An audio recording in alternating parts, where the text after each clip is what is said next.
Hi everyone, we're going to look at solving some of these really tricky equations and inequalities here, and really they just take some time. If you know the steps, it really isn't that bad.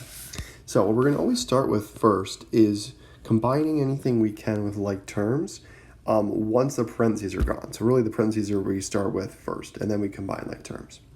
So on the left side here, we've got this negative 2 is all by itself, so we're going to kind of ignore that. We are going to multiply this negative 1 into the parentheses. So negative 1 times 7 would be a negative 7. Negative 1 times a negative 4x is a plus 4x. Then just bring down the negative 2. That's the left side. On the right side, very similar. We're going to take this negative 5 and multiply that in. So that times 1 is negative 5. That times 2x would be negative 10x. Then just bring down the 38 and bring down the equal sign. Now if there's no more parentheses, we're going to just combine like terms on the left side and then combine like terms on the right side. On the left side, we've got these two constants, which make negative 9 plus 4x. On the right side, we've got, again, two constants, which make 33 minus 10x. And now we've combined as far as we can go, and we're going to now get the variables all to one side. Here's where we want to move the smaller variable. Usually that's easier, so plus 10x, because negative 10x is smaller. So that would be negative 9 plus 14x equals 33. And now we're back to our familiar two-step. Circle the variable, can't touch that. Move the 9 instead.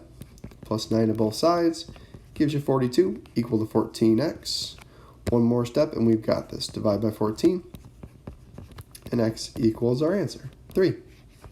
And that's how we solve these really complicated looking equations. Now, if you wanted to check your answer here, you would just take this 3 and you plug it into both sides of the equation wherever you see an x. And you make sure that both sides are the same. Just for fun, let's do that. Why not? So, for our check, I'm going to do it off to the side here. So the left side, right side. The left side is negative 2 minus 1 times 7 minus 4 times 3. Lots of work to be done there. So negative 2 minus 1 times 7 minus 12, because 4 times 3 is 12. Negative 2 minus 1, 7 minus 12 is negative 5. This is the left side. So negative 2, a negative 1 times a negative 5 is a plus 5, so this answer is 3. Now, this is kind of a bad example because it happened to be equal to what the answer was down here. That will rarely ever be the case. So don't think that it has to always be the answer. It has to be equal to the right side. That's what really matters. The right side is 38 minus 5 times 1 plus 2 times our answer, 3, from here.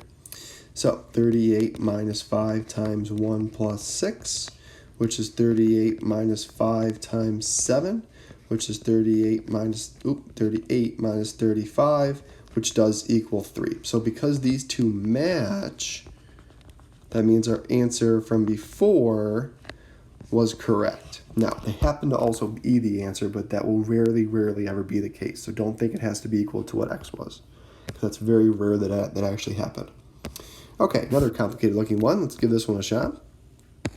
So I always distribute first. So 7 times negative 7 would be negative 49. 7 times 5f would be 35f. Now the 426 is not inside, so just bring that down. Multiply the negative 5 in, negative 50. Negative 5 in again, negative 35f plus 7. Let's combine like terms here on the left side and then on the right side. So this number and this number can go together. So that would be, let's see, 426 minus 49. Let's go off to the side and do that real quick.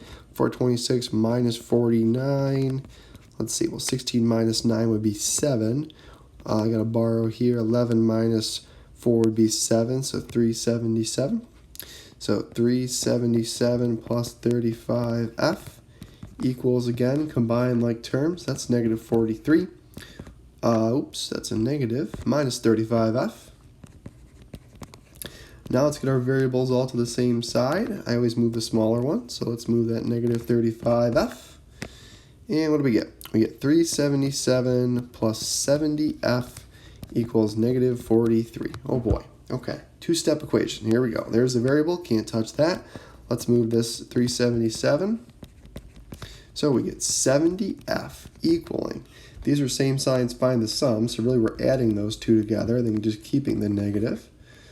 So that would be 420, but negative. And then dividing by 7 gives us our, or 70 I mean, gives us our answer. F equals -6.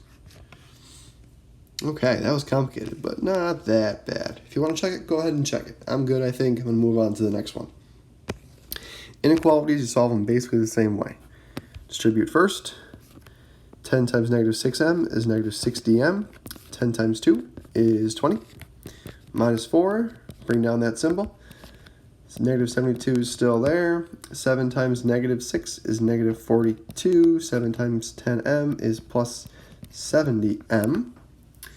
Now let's combine like terms on the left side here. -60m is still there. Combining these gives you 16.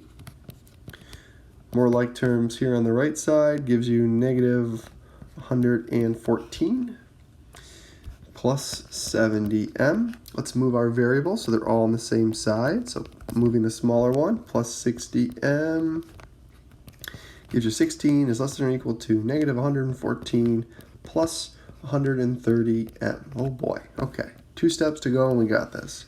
Can't touch the variable, move this constant. That gives you 130 is less than or equal to 130m. Want to get m by itself, divide by 130. And you get 1 is less than or equal to m, which is the same thing as m is greater than or equal to 1. The only difference with this inequality is that if you were to divide by a negative or multiply by a negative on both sides, you would flip the symbol. We didn't do that, so it just kept carrying it down like you would carry down an equal sign. And if you want to flip at the end, you can, as long as you flip the entire thing. The order of the number and the letter and the symbol pointing the other direction.